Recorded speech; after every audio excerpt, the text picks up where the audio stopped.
नमस्कार दोस्तों, स्वागत है आपका भागवत लाइफ चैनल के अंदर। इससे पूर्व आप लोगों ने देखा कि दुर्योधन जो है द्रोणाचार्य जी के मन में पांडवों के प्रति द्वेष उत्पन्न करने और उनको युद्ध के अंदर भड़काने के लिए अर्थात जोश दिलाने के लिए पांडवों की विशेषता के बारे में बताता है। तभी दुर्योधन के मन में एक प्रश्न उत्पन्न होता है, द्रोणाचार्य जी तो पक्षपाती है ही, अगर मैं पांडवों की सिर्फ विशेषता को बताऊंगा तो ये मुझसे कह सकते हैं कि अगर पांडवों की सेना इतनी बड़ी शक्तिशाली है तो जाकर के उनसे संधि क्यों नहीं कर लेता। तभी वह अपनी सेना की जो विशेषता है वो भी गिनाने लग जाता है। आगे 3 श्लोकों के अंदर हम यही देखेंगे। आइए देखते हैं क्या बोलते हैं। अस्माकं तु विशिष्टा ये तान्निबोधो द्विजोत्तमा नायका मम सैन्यस्य संज्ञार्थम ब्रवेमि ते। ब्राह्मणों में जो श्रेष्ठ जो उत्पन्न है द्रोणाचार्य जी, जैसे पांडवों की सेना में इतनी बड़ी बड़ी विशेषता है, ठीक उसी प्रकार हमारी भी सेना के अंदर बहुत सारी विशेषताएं हैं। हमारी सेना के अंदर भी बहुत बड़े बड़े महारथी है जिनको आगे मैं आपको गिनाऊंगा। आपको ये देखना चाहिए कि हमारी सेना के अंदर भी बहुत बड़े बड़े महारथी हैं। यही नहीं, पांडवों की सेना से भी अधिक हमारी बलशाली सेना है। आइए देखते हैं कौन कौन है इस सेना के अंदर। भवान भीष्मश्च कर्णश्च कृपश्च समितिंजया अश्वत्थामा विकर्णश्च सोमदत्तै तथैव च।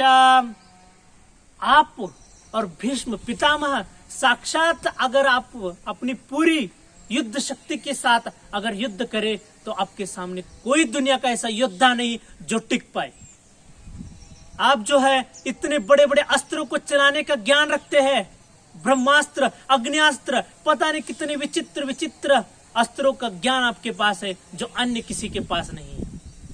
भीष्म पितामह की तो बात क्या करें, वो गुरु साक्षात परशुराम जी से भी युद्ध के अंदर नहीं हारे, तो ये सेना तो क्या है। उनके पास तो इच्छा मृत्यु की भी एक वरदान के रूप में एक अस्त्र है उनके पास।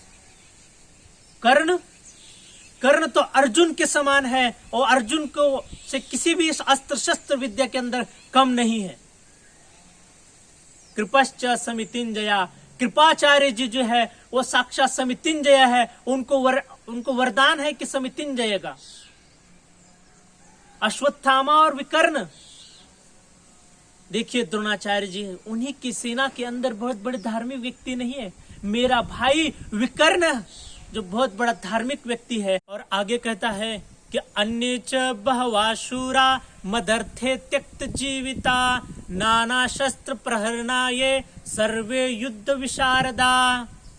दुर्योधन कहता है कि ऐसे ऐसे शूरवीर जो है हमारी सेना के अंदर मेरे लिए अपनी जीने की इच्छा को त्याग करके हमारी सेना में खड़े हैं।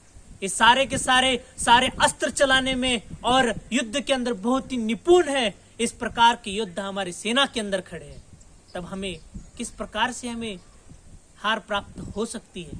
इस प्रकार से द्रोणाचार्य जी को वो बता रहा है अपनी युद्ध के अंदर जो सेना खड़ी है उसकी विशेषता को। देखिए दोस्तों, दुर्योधन से यहाँ पे हमें एक सीख लेनी चाहिए। हमारे सामने जितनी बड़ी सेना खड़ी हो, जितने भी बड़े उसके अस्त्र शस्त्र और उसके अंदर खड़े जो व्यक्ति है कितने भी बड़े निपुण हो, परंतु हमारी सेना के अंदर जो कोई भी है उसको कम नहीं समझना चाहिए। जितना भी है उसी में काम चला करके हमें युद्ध के अंदर जीत हासिल करनी है। इस प्रकार से हम इससे शिक्षा प्राप्त कर सकते हैं। अगर आपको वीडियो अच्छा लगे तो लाइक कीजिए, शेयर कीजिए, कमेंट कीजिए। धन्यवाद।